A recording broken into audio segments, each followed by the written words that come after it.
les 2500 délégués qui sont en bas.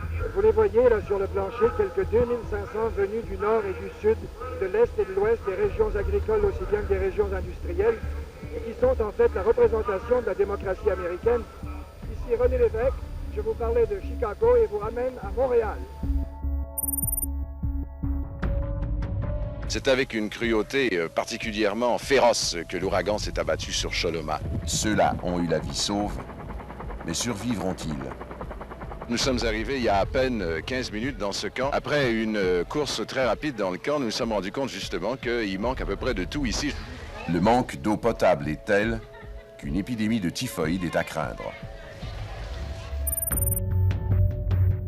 He's a killer, assassinator.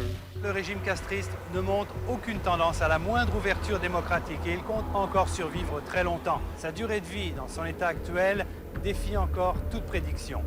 Jean-Michel Leprince à La Havane. James Van Hoosier, Illinois. Ici, devant la Maison-Blanche, chaque manifestant s'arrête et dit très fort le nom d'un soldat ou du village vietnamien détruit. Tous les manifestants qui viennent de parcourir plus de 4000 à pied depuis le cimetière d'Arlington déposent tour à tour le nom des soldats tués au Vietnam. I, George Walker Bush, do solemnly swear. Ça sent de plus en plus le Vietnam et le Watergate, disent certains. Et avec le déficit qui explose, George Bush commence à être isolé au sein de son propre parti, qui le voit de moins en moins comme un atout. Alexandra Chatska, Radio-Canada, Washington. 3 soldats meurent en moyenne chaque jour en Irak.